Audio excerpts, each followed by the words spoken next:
ಕದುಳ ಬಿಡುವುದು ಮುನಿದರಾದೊಡೆ ಕದನವನೆ ಕೈಕೊಳ್ಳುವುದು ಉಚಿತಾನುಚಿತದನು ಬರಿದು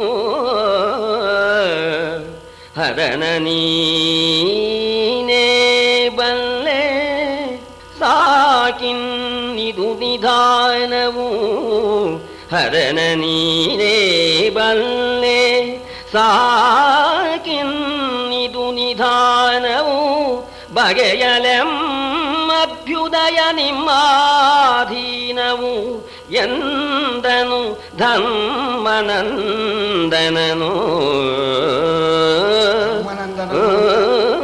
ಧರ್ಮರಾಜ ಒಂದೇ ಪ್ರಗತಿ. ಭಗವಂತ, ನಾನು ಮೊದಲೇ ಹೇಳ್ಬಿಟ್ಟಿದ್ದೇನೆ, ಅರ್ಧರಾಜ್ಯ ಕೇಳು, ಕೊಡದೇ ಇದ್ರೆ ರಾಜರಾಗಿರ್ತಕ್ಕವರು ಪರಾಶಯದಲ್ಲಿ ಇರೋ ಹಾಗಿಲ್ಲ, 5 ಊರುಗಳನ್ನು ಕೊಟ್ಬಿಟ್ರೆ ರಾಜಿ ಮಾಡ್ಕೋ ಅಂತ ನಾನು ಹೇಳಿದ್ದೆ. ಮೊದಲು ಹೇಳಿರೋ ಮಾತೆ ಈಗಲೂ ಹೇಳ್ತಾ ಇದ್ದೀನಿ. 5 ಊರುಗಳನ್ನು ಕೊಟ್ಬಿಟ್ರೆ ಬಾಕಿದೆಲ್ಲ ಅವರೇ ಇಟ್ಕೊಳ್ಳಿ. ನಾವು ಕೌರವರಲ್ಲಿ ಸಮಾಧಾನದಿಂದ ಇಟ್ಕೊಂಡು ಧೃತರಾಷ್ಟ್ರನ ಸೇವೆ ಮಾಡುವುದಕ್ಕೆ ನಾವು ಸಿದ್ಧರಾಗಿದ್ದೇವೆ. ಒಂದು ವೇಳೆ ಅದನ್ನು ಕೊಡ್ಲಿಲ್ಲ, ಅದನ್ನ ನಿನ್ನ ಜವಾಬ್ದಾರಿಗೆ ಬಿಟ್ಟಿದ್ದೀವಿ ನಡಿ. ಈ ಮಾತು ಮೊದಲೇ ಬಿಟ್ಟಿದ್ರೆ ತಂಟೆನೇ ಇರಲಿಲ್ಲ. ಮುಂದೆ 5 ಗ್ರಾಮಗಳನ್ನು ಕೂಡ ಅವರು ಕೊಡೋದಿಲ್ಲ ಅಂತನ್ನೋ ಪಕ್ಷದಲ್ಲಿ ಮುಂದೆ ಏನು ಮಾಡಬೇಕು ಎಂಬತಕ್ಕಂಥ ಸಮಸ್ತ ಜವಾಬ್ದಾರಿಯು ನಿನಗೆ ಸೇರಿದೆ. ಯಾಕೆಂದ್ರೆ ನಮ್ಮ ಅಭ್ಯುದಯ ನಿನ್ನ ಅಧೀನ. ಕೃಷ್ಣ, ನಿನ್ನನ್ನು ನಾವು ನಂಬಿದ್ದೇವೆ, ನಿನ್ನಿಂದಲೇ ನಮ್ಮ ಶ್ರೇಯಸ್ಸು ಆಗಬೇಕು ಅಂತ ಹೇಳಿ ನಾವು ಭಾವಿಸ್ತಾ ಇದ್ದೇವೆ. ಮುಂದೆ ಉಚಿತ ಅನುಚಿತ ಏನು ಮಾಡಬೇಕು, ಪೂರ ಅವರಿಗೆ ಬಿಟ್ಬಿಡ್ಬೇಕೆ ಅಥವಾ ಒಂದು ಗ್ರಾಮ ತಗೊಂಡು ಸಂಧಾನ ಮಾಡ್ಕೋಬೇಕೆ, ಏನು ಮಾಡಬೇಕು ಅನ್ನೋದೆಲ್ಲ ನಿಮ್ಮ ಅಧೀನಕ್ಕೆ ನಾನು ಬಿಟ್ಬಿಟ್ಟಿದ್ದೀನಿ. ನೀವು ಸಂಪೂರ್ಣ ಜವಾಬ್ದಾರರು ಅಂತ ಈಗ. ಯಾಕೆಂದ್ರೆ ನಮ್ಮ ಅಭಿವೃದ್ಧಿ ನಿನ್ನ ಅಧೀನವಾಗಿರೋದ್ರಿಂದ ಆ ಕಾಲಕ್ಕೆ ಏನು ಮಾಡಬೇಕೋ, ಯಾವುದು ಉಚಿತವೋ ಯಾವುದು ಅನುಚಿತವೋ ಎಲ್ಲ ನೀನೇ ಮಾಡಬೇಕು. ನಿನ್ನಿಂದೇನೆ ನಮ್ಮ ಶ್ರೇಯಸ್ಸು ಆಗಬೇಕಾಗಿದೆ ಅಂತ ನಮಸ್ಕಾರ ಮಾಡಿದ. ಇದು ನ್ಯಾಯವಾಗಿ ಹೇಳೋ ಮಾತು. ಈ ಮಾತು ಮೊದಲೇ ಹೇಳಿಬಿಟ್ಟಿದ್ರೆ ಇಷ್ಟು ಗಲಾಟೆನೂ ಇರಲಿಲ್ಲ, ಈ ಪ್ರಸಂಗನೂ ಇರಲಿಲ್ಲ. ಈ ಭೀಮ ಮುಂಚೆ ಹಂಗನ್ನೋದು ಆಮೇಲೆ ಕೋಪ ಮಾಡೋದು ಯಾವುದೂ ಇರಲೇ ಇಲ್ಲ. ಯಾವಾಗಲೂ ಕೂಡ ದೂತರಂತೆಯೇ ಹೋಗಿ 4 ಗ್ರಾಮ ಕೊಟ್ಟರೆ ಸಂಧಿ ಮಾಡ್ಕೊಂಬ ಅಂತಂದ್ರೆ ದೂತರು ಹೇಳೋ ಮಾತಾಗಿರುತ್ತೆ. ರಾಯಭಾರಿ ಅಂತ ಒಬ್ಬ ಜವಾಬ್ದಾರಿ ವಹಿಸ್ಕೊಂಡಿರೋ ಮನುಷ್ಯನಿಗೆ ಈ ರೀತಿ ನಮ್ಮ ಅಭಿಪ್ರಾಯ, ನಮಗೆ 5 ಗ್ರಾಮ ಬಂದರೆ ಸಾಕು ಅಂತ ಇದೆ. ಒಂದು ವೇಳೆ ಅದು ಕೊಡೋದಿಲ್ಲ ಅಂತಂದ್ರೆ ಮುಂದೆ ಏನು ಮಾಡಬೇಕು, ನೀನೇ ಹೇಗೆ ಹೋಗ್ತಾ ಇದೆಯಲ್ಲ, ಸಂಪೂರ್ಣ ಜವಾಬ್ದಾರಿ ನಿನಗೆ ಅಂತ ವಹಿಸಿದ. ಆಗಲಪ್ಪ ಹೋಗಿ ಬರ್ತೇನೆ ಅಂತ ಹೇಳಿ ಆಗ ಪರಮಾತ್ಮ ಪ್ರಯಾಣಕ್ಕೆ ದ್ವೈಸರನ್ನು ಕರೆದು ಮುಹೂರ್ತ ಇಡಿಸಿದ. ಪಯಣವನು ನಿಶ್ಚಯಿಸಿ ಧನುಜಾರಿಯನು ಬೀಳ್ಕೊಂಡು ಅವನಿಪತಿ ಪಾಳಯದೊಳಗೆ ಸಾರಿಸಿದನು ಅಗ್ಗದ ಮಂಡಲಿಗರಿಗೆ.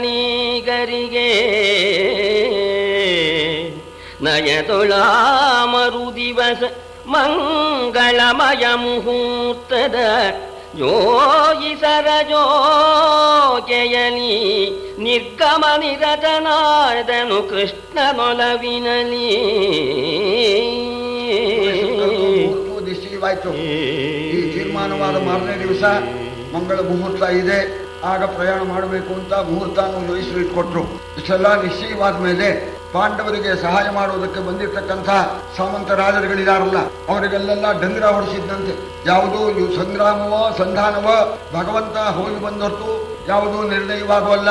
ಪರಮಾತ್ಮ ರಾಯಭಾರಿಯಾಗಿ ಹೋಗ್ತಾನೆ. ಹಸ್ತಿನಾವತಿಗೆ ಹೋಗಿ ಬಂದ ನಂತರ ಸಂಧಾನವೇ ಸಂಗ್ರಾಮವೇ ಅನ್ನೋದು ನಿಶ್ಚಯವಾಗತ್ತೆ ಅಂತ ಆ ಸಾಮಂತರಾಜರ ಶಿಬಿರಗಳಲ್ಲಿ ಡಂಗ್ರ ಹೊಡಿಸಿದ್ದಾನೆ. ಸರಿ, ಮಾರನೇ ದಿವಸ ಪರಮಾತ್ಮನ ಪ್ರಯಾಣ ಮಾಡಿಸೋದಕ್ಕೋಸ್ಕರವಾಗಿ ಮಂಗಲ ಮುಹೂರ್ತದಲ್ಲಿ ದ್ವೈಸನೆ ಬಂದು ಮಂಗಳಾಷ್ಟಕ ಹೇಳ್ತಾ ಇದ್ದಾರೆ.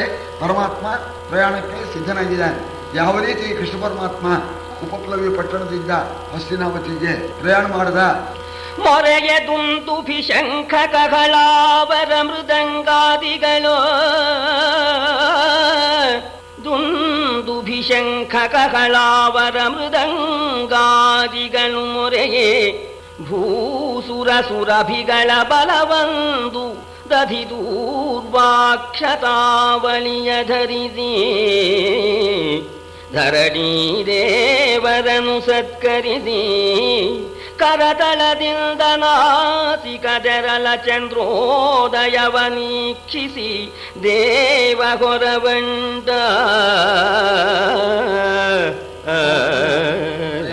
ಕಾಲದಲ್ಲಿ ಮಂಗಳ ಮುಹೂರ್ತದಲ್ಲಿ ಜೋಯಿಸರೆಲ್ಲ ಬಂದು ಮಂಗಳಾಷ್ಟಕ ಹೇಳಿ ದಧಿ ದೂರ್ವ ಅಕ್ಷತೆಗಳನ್ನು ಕೊಟ್ಟಿದ್ದಾರೆ. ದೇವರ ಪ್ರಸಾದ ಅಂತ ಮೊಸರು ಮತ್ತು ದೂರ್ವ ಅಕ್ಷತೆ ಇವುಗಳನ್ನ ಸ್ವೀಕರಿಸಿದ್ದಾನೆ. ಮಂಗಳ ವಾದ್ಯಗಳು ಬಾರಿಸ್ತಾ ಇದೆಯಂತೆ. ದುಂದುಬಿ, ಶಂಖ, ಕಹಳ, ಮೃದಂಗ ಮೊದಲಾದ ಮಂಗಳ ವಾದ್ಯಗಳನ್ನ ಬಾರಿಸ್ತಾ ಇದ್ದಾರೆ. ಆಮೇಲೆ ಭೂಷಣ ಸುರಭಿಗಳ ಬಲವೊಂದು ಸರಿ ಪ್ರದಕ್ಷಿಣಾನಿ ಕುರುವೀತ ವಿಪ್ರಂ ಗಾಂ ದೇವತಾಂ ತಥಾ. ಪ್ರಯಾಣ ಕಾಲದಲ್ಲಿ ಬ್ರಾಹ್ಮಣರಿಗೆ, ದೇವರಿಗೆ, ಗೋವುಗಳಿಗೆ ಪ್ರದಕ್ಷಿಣೆ ಮಾಡಿ ನಮಸ್ಕಾರ ಮಾಡಿ ಪ್ರಯಾಣ ಮಾಡಬೇಕು. ಆ ಪ್ರಕಾರವಾಗಿ ಪರಮಾತ್ಮ ಪ್ರಯಾಣ ಮಾಡಿದ್ದಾನೆ. ಕೈಯಿಂದ ನೋಡಿದ್ದಂತೆ ಮೂಗಿಂದ ಶ್ವಾಸ ಹೊರಡುತ್ತಲ್ಲ, ಆ ಶ್ವಾಸ ಅನ್ನುವ ಚಂದ್ರೋದಯ ಸೂರ್ಯೋದಯ ಅಂತ ವರ್ಣನೆ ಮಾಡ್ತಾರೆ ಸಾಮುದ್ರಿಕ ಶಾಸ್ತ್ರದಲ್ಲಿ. ಇಲ್ಲಿ ಹೆಚ್ಚಾಗಿ ಹೇಳಿಲ್ಲ ನಾನು. ಆ ಉಸಿರು ಬರೋದರಲ್ಲಿ ಹೀಗೆ ಉಸಿರು ಬಂದರೆ ಚಂದ್ರೋದಯ ಅಂತ ಹೆಸರಲ್ಲಿ, ಹೀಗೆ ಉಸಿರು ಬಂದರೆ ಸೂರ್ಯೋದಯ ಅಂತ. ಪ್ರಯಾಣಕ್ಕೆ ಮಾಡತಕ್ಕಂಥವನು ಚಂದ್ರೋದಯದಲ್ಲಿ ಹೋಗ್ಬೇಕಂತೆ, ಒಳ್ಳೆ ತಂಪಾಗಿರುತ್ತೆ ಅಂತ ಮೂಗಿನ ಮೇಲೆ ಬರೆದಿಟ್ಕೊಂಡು ನೋಡಿದ. ಆ ಶ್ವಾಸದಿಂದ ಇದು ಚಂದ್ರೋದಯ ಹೊರಡೋದಕ್ಕೆ ಇದು ಮುಹೂರ್ತ, ಮಂಗಳ ಮುಹೂರ್ತ ಅಂತ ಹೇಳಿ ಆ ಚಂದ್ರೋದಯ ಕಾಲ ನಿರೀಕ್ಷಿಸಿ ಪರಮಾತ್ಮ ಹೊರಟ. ಪರಮಾತ್ಮ ಹೊರಡಬೇಕಾದ್ರೆ ತೇರಿನಲ್ಲಿ ತಾನೇ ಹೋಗ್ಬೇಕು. ಆ ಬಂಗಾರದ ತೇರು, ಆ ತೇರನ್ನು ಸಿದ್ಧ ಮಾಡಿದ ಸಾರಥಿ ದಾರುಕ, ಅದನ್ನ ವರ್ಣನೆ ಮಾಡ್ತಾರೆ. ಘನಪಳಾಹಕ ಶೈಬ್ಯ ಸುಗ್ರೀವನನು ನಿರ್ಮಲ ಮೇಘ ಪುಷ್ಪನನು ಅನುವಿನಲಿ ಹೂಡಿದನು ದಾರುಕ ಹೇಮಮಯ ರಥವಾ.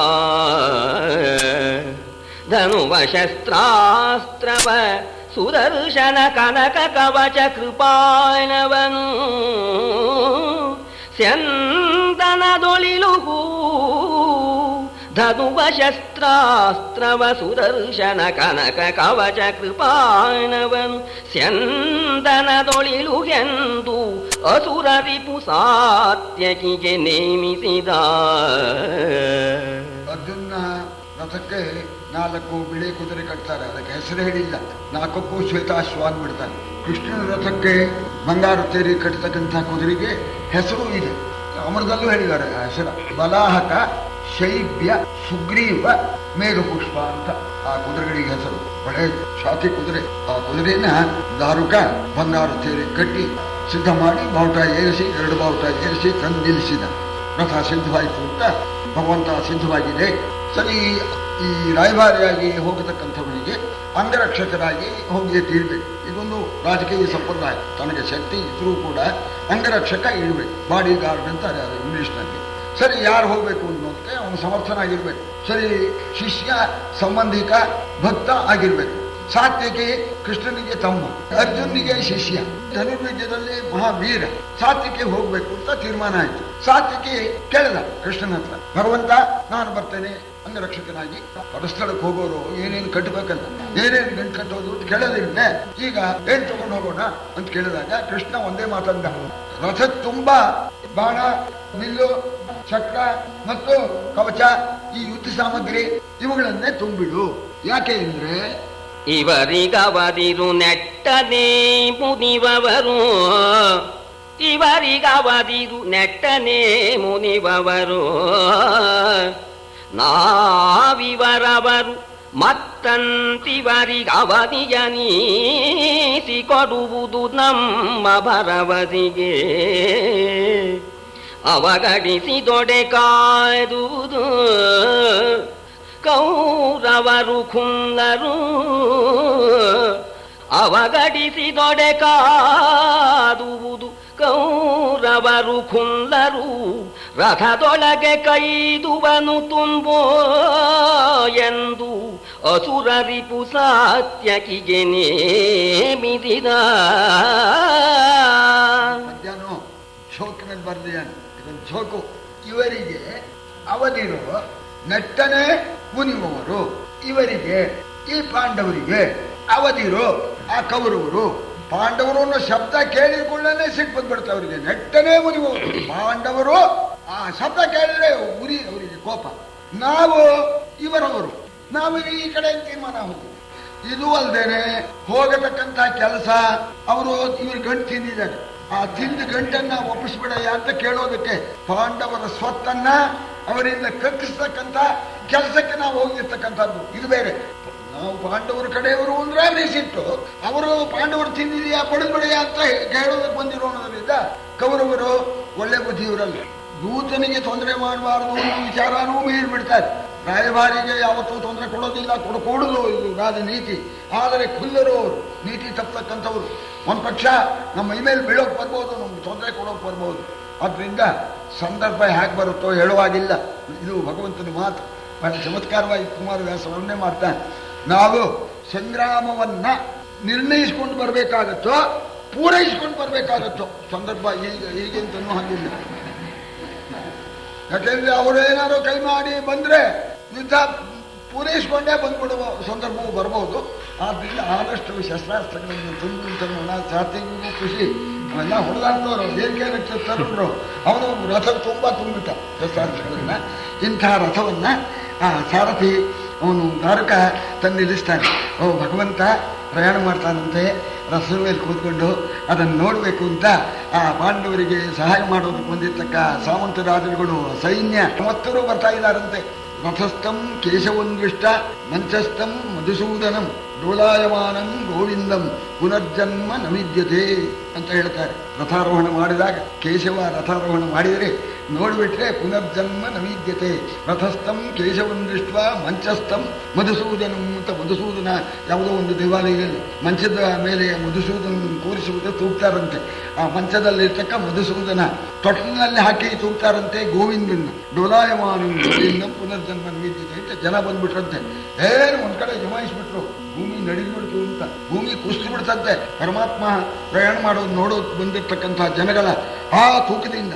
ಕಲಿತ ಸನ್ನಾಹದಲ್ಲಿ ಸಾರಥಿ ಸುಳಿಸಿದನು ಹೊಂದೇರನು. ಅಭ್ರಕೆ ತಳಿತವು ಅಮಲ ಛತ್ರ ಚಾಮರಸಿತ ಪತಾಕೆಗಳು.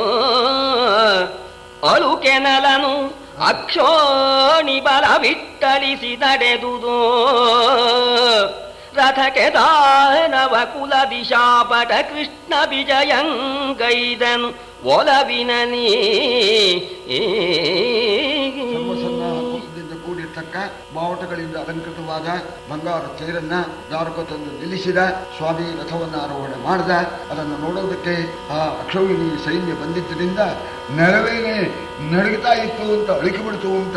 ಸರಿ, ಪರಮಾತ್ಮ ರಥಾರೋಹಣ ಮಾಡಿದ್ದಾನೆ. ದಾರುಕ ರಥವನ್ನು ಬಿಟ್ಟಾಗ ಇದೊಂದು ಸಂಪ್ರದಾಯ. ಬಂಧುಗಳು ಪ್ರಯಾಣ ಮಾಡ್ತಾ ಇದ್ದಾಗ ಸ್ವಲ್ಪ ದೂರ ಕಳಿಸಿಬಿಟ್ಟು ನಿಲ್ಲೋ ಪದ್ಧತಿ. ಸರಿ, ಜೊತೆಯಲ್ಲಿ ಬಂದ್ರಂತೆ ಪರಮಾತ್ಮನ ಕಳಿಸೋದಕ್ಕೆ. ಪಂಚಪಾಂಡವರು, ದ್ರೌಪದಿ ಎಲ್ಲರೂ ಕೂಡ ಬರ್ತಾ ಇದ್ದಾರೆ. ರಥ ಹೋಗ್ತಾ ಇದೆ, ನಿಧಾನವಾಗಿ ಬಿಡ್ತಾ ಇದ್ದಾನೆ ಅವ. ಆಕೆ ನಮ್ಮ ರಾಜ ನಿಲ್ಬಹುದಲ್ಲಪ್ಪ, ಎಷ್ಟು ದೂರ ಬರ್ತೀಯ, ನಿಲ್ಲು ಅಂತ ಹೇಳ್ತಾ ಇದ್ದಾನೆ. ಆಗಲಿ ಸ್ವಾಮಿ ಅಂತ ಕೈ ಮುಗಿದ. ಒಬ್ಬೊಬ್ರು ಒಂದೊಂದ್ ಕಡೆ ನಿಂತರು. ಕಳುಹುತೈ ತಂದ ಅಖಿಲ ಪಾಂಡವ ಬಲಕೆ ನೇಮವ ಕೊಟ್ಟು ಧರ್ಮಜ ಫಲುಗುಣರ ನಿಲ್ಲಿಸಿದನು.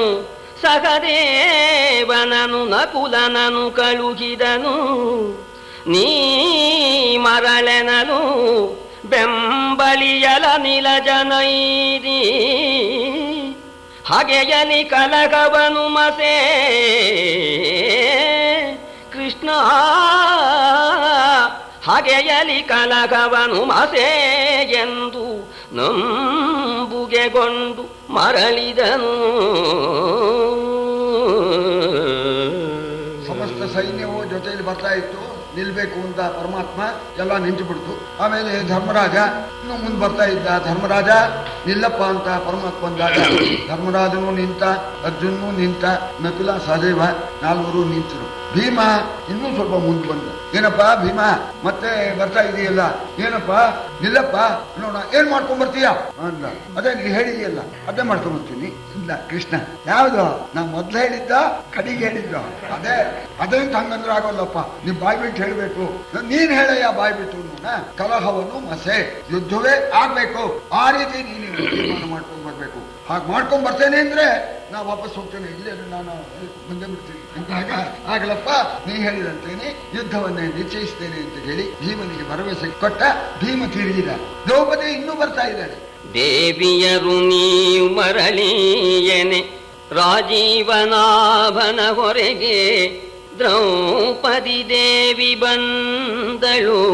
ನೊಸಲ ಚಾಚಿದಳಂಗಿ ಕಮಲದಲ್ಲಿ ಸ್ಥಾವರಕ್ಕೆ ಜಂಗಮಕ್ಕೆ ನೀನೇ ಜೀವಚೇಷ್ಟಗನು ಈ ಸ್ಥಾವರಕ್ಕೆ ಜಂಗಮಕ್ಕೆ ನೀನೇ ಜೀವಚೇಷ್ಟಗನು ಅವಧಿರಂತರ್ಭಾವವನು ನೆರೆ ಬಲಿಯಲಾಗದು ಸಂಧಿ ಕಾರ್ಯದಲ್ಲಿ ಅವಧಿರಂತರ್ಭಾವವನು ನೆರೆ ಬಲಿಯಲಾಗದು ಸಂಧಿ ಕಾರ್ಯದಲ್ಲಿ ತಂಗಿ ನಿಲ್ಬೋದಲ್ಲ ಅನ್ಲಿಲ್ಲ. ದೇವಿಯರು ನೀವು ಮರಳಿ ಮಹಾರಾಣಿ ಎಷ್ಟು ದೂರ ಬರ್ತೀಯಮ್ಮ ಇಲ್ಲಮ್ಮ ಅಂದಾಗ ದ್ರೌಪದಿ ಕೃಷ್ಣನ ಸಮೀಪಕ್ಕೆ ಬಂದು ಕೃಷ್ಣನ ಪಾದಕಮಲಗಳ ಮೇಲೆ ತನ್ನ ಹಣೆಯನ್ನ ಇಟ್ಲು. ಭಗವಂತ ನಂದು ಒಂದೇ ಒಂದು ಪ್ರಾರ್ಥನೆ, ನನ್ನ ಪ್ರಾರ್ಥನೆಯನ್ನ ನೀನು ನೆರವೇರಿಸಿಕೊಳ್ಬೇಕು. ನೀನು ಯಾರು ಅಂತನ್ನೋದು ನನಗೆ ಸಂಪೂರ್ಣವಾಗಿ ಗೊತ್ತು. ಭಗವಂತನ ಸಂಪೂರ್ಣ ಮಹತ್ವವನ್ನು ತಿಳಿದವಳು ದ್ರೌಪದಿ ಒಬ್ಬಳೇನೆ. ಪಂಚಪಾಂಡವರಲ್ಲಿ ಯಾರು ಅಷ್ಟು ತಿಳಿದಿಲ್ಲ. ಒಂದೇ ಮಾತಂದವಳು, ಸ್ಥಾವರಕ್ಕೆ ಜಂಗಮಕ್ಕೆ ನೀನೇನೆ ಜೀವಚೇಷ್ಟಕ. ಸ್ಥಾವರ ಪ್ರಾಣಿಯಾಗಲಿ ಜಂಗಮ ಪ್ರಾಣಿಯಾಗಲಿ ಯಾವುದೊಂದು ವ್ಯಾಪಾರವನ್ನು ನಡೆಸಬೇಕಾದರೂ ಕೂಡ ಅಂತರಾತ್ಮಕನಾದ ನಿನ್ನ ಪ್ರೇರಣೆ ಇಲ್ಲದೇನೆ ನಡೆಸುವ ಹಾಗಿಲ್ಲ. ತೇನ ವಿನ ತೃಣಮಪಿ ನ ಚಲತಿ. ತೇನ ಅಂದ್ರೆ ಪರಮೇಶ್ವರ, ಪರಮೇಶ್ವರನ ಪ್ರೇರಣೆ ಇಲ್ಲದೇನೆ ಒಂದು ಹುಲ್ಕಡ್ಡೆ ಅದು ಅಚೇತನವಾದ್ದು ಬಿದ್ದಿರುತ್ತಲ್ಲ, ಅದು ಅಲ್ಲಾಡ್ಬೇಕಾದ್ರೆ ಪರಮಾತ್ಮನ ಪ್ರೇರಣೆ ಆಗ್ಬೇಕು. ಆದ್ರಿಂದ ಭಗವಂತ ಹೊರಗಡೆ ನೀ ಏನೇನಾರು ಮಾತಾಡು, ಸಂಧಾನಕ್ಕಾಗಿ ಬೇಕಾದ ಮಾತಾಡು, ಬೇಕಾದ ನೀತಿ ಹೇಳು, ಒಳಗಡೆ ಆ ಕೌರವನ ಅಂತಃಕರಣದಲ್ಲಿ ಸಂಧಿ ಕಾರ್ಯಕ್ಕೆ ಮನಸ್ಸು ಹೋಗದಂತೆ ನೀನು ಮಾಡು. ತಂಗಿ ಏನ್ ಕೌರವ ಮೇಲೆ ಅಷ್ಟು ಹಠ ಅಂತ ನೋಡ. ಪರಮಾತ್ಮ ನಿನಗೆ ಗೊತ್ತೇ ಇದೆ, ನಾನೇನು ಹೇಳಬೇಕಾದ್ದಿಲ್ಲ. ಕಳರು ತಂಬುನ್ನತಿಯ ಕೀಲನು ಕಳಚಿ ಕಳೆದರು ಕಳರು ತಂಬುನ್ನತಿಯ ಕೀಲನು ಕಳಚಿ ಕಳೆದರು ಮರಳಿ ಮಾಡುವಡಲುಕಿದರು ತನ್ನವರು ಪತಿಗಳೇ ಪರಮ ವೈರಿಗಳು ತನ್ನವರು ಪತಿಗಳೇ ಪರಮ ವೈರಿಗಳು ಹಳಿವ ನೀನೇ ಬಲ್ಲೆ ಎನ್ನುಳಿವ ನೀನೇ ಬಲ್ಲೆ ಹಳಿವ ನೀನೇ ಬಲ್ಲೆ ಎನ್ನುಳಿವ ನೀನೇ ಬಲ್ಲೆ ಹಿರಿದಾಗಿ ಅಳಲಿದೆನೋ ಕೃಷ್ಣ ಹಿರಿದಾಗಿ ಅಳಲಿದೆನೋ ಸಲಹೋ ಸಲಹೋ ಎಂದು ಕಂಬನಿದುಂಬಿದಳು ತರಳೆ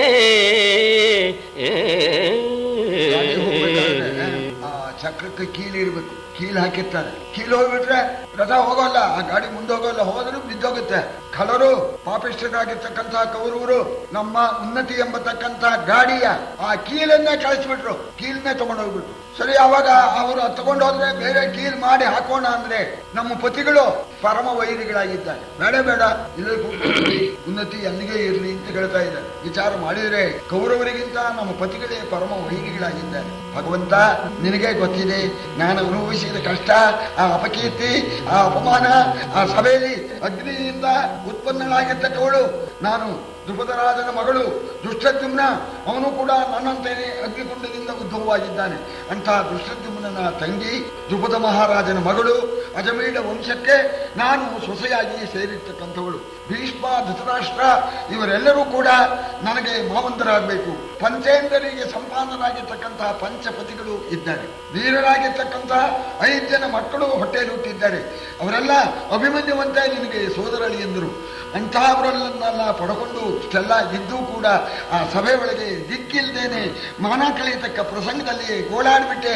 ನನ್ನ ಹೊಟ್ಟೆಯಲ್ಲಿ ಏನು ಸಂಕಟವಾಯಿತೋ ಅನ್ನೋದನ್ನ ಭಗವಂತ ನಿನಗೆ ನಾನು ಹೇಳಬೇಕಾಗಿದ್ದಿಲ್ಲ. ನಾನು ಉಳಿಬೇಕಾದ್ರೆ ಯಾವ ರೀತಿ ಆದ್ರೆ ನಾನು ಮುಂದೆ ಉಳಿತೇನೆ ಅನ್ನೋದನ್ನು ನೀನೇ ನೋಡ್ಕೊ. ಆ 13 ವರ್ಷದಿಂದ ನಾನು ವ್ಯಥೆ ಪಡ್ತಕ್ಕಂಥದ್ದೆಲ್ಲ ನಿಮ್ಗೆ ಗೊತ್ತು. ಉಳಿಬೇಕಾದ್ರೆ ಏನಾಗಬೇಕು, ನನ್ನ ಪ್ರತಿಜ್ಞೆ ನೆರವೇರಬೇಕು. ಆ ದುಶ್ಯಾಸನ ರಕ್ತದಿಂದ ಮುಡಿ ಕಟ್ಕೋಬೇಕು, ಆವಾಗ ನಾನು ಬದುಕಬೇಕು. ಇನ್ನೇ ಬಲ್ಲೆ ನಾನು ಹೇಳ್ತಿ ಅಂತ ಹೇಳಿ ಕಣ್ಣೀರಿಂದ ಕಾಲು ತೊಳೆದ್ಬಿಟ್ಲು. ಪರಮಾತ್ಮನ ಪಾದಗಳನ್ನು ತೊಳೆಯುತ್ತಾ ಇದ್ದಾಳೆ, ಕಣ್ಣೀರು ಸುರಿಸ್ತಾ ಇದ್ದಾಳೆ. ಭಗವಂತ ಭಕ್ತಳಾದ ಪ್ರೀತಿಯಿಂದ ಕೂಡಿರ್ತಕ್ಕಂಥ ತಂಗಿಗೆ ಆಶ್ವಾಸನೆ ಕೊಡ್ತಾ ಇದ್ದಾನೆ.